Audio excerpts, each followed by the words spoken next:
ese CG Felix Namuhoranye umuyobozi mukuru wa polisi y'u Rwanda ari mu ntoki? Ese ko tumubona mu gipolisi wari uzwi yabaye n'umusirikare ndetse yanarwanya urugamba rwo kubohora u Rwanda?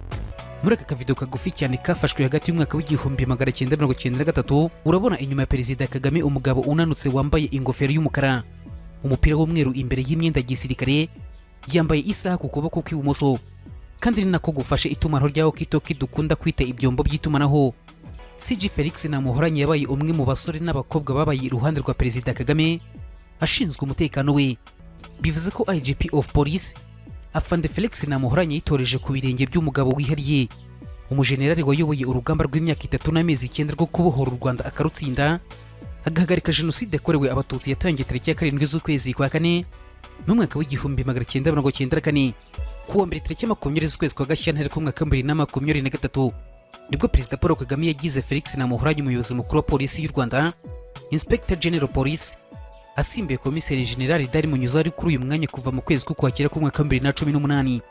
Mbere yo guhabwa izi nshingano nshya, Namuhoranye yarasanzwe ari umuyobozi mukuru wungirije wa polisi cyangwa se DCGP ushinzwe ibikorwa, umwanya yariho kuva mu mwaka wa 2018. Mu rwego rwo kumumenya neza, dore ibintu bitanu by'ingenzi ukwiye kumenya ku buzima n'urugendo rwe mu nzego z'umutekano. Icyambere n'umwe mu babohoye u Rwanda, a member of the RPA during the liberation struggle. Felix Namuhoranye akiri muto yari mu rubyiruko rw'abanyarwanda b'abanyamurava bemeye gusiga ibyo bari bafite byose bakinjira mu ngabo zari zarapiye inkotanyi, Rwanda Patriotic Army. Yagize uruhare rukomeye mu rugamba rwo kubohora igihugu rwatangiye mu mwaka w'igihumbi 1990 no guhagarika jenoside yakorewe abatutsi mu mwaka w'igihumbi 1994. Nyuma yo kubohora igihugu yakomeje gukorera mu nzego z'umutekano kugeza ubwo yimurirwaga muri polisi y'u Rwanda.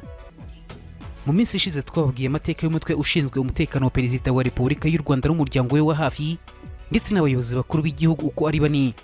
Tubabwira uko uyu mutwe w'abajepe tubona aka kanya ufite inkomoko ku mutwe witwaga High Command Unit yo mu ngabo z'arapi inkotanyi, yari ishinzwe umutekano wa Chairman of High Command ariko Major General Paul Kagame.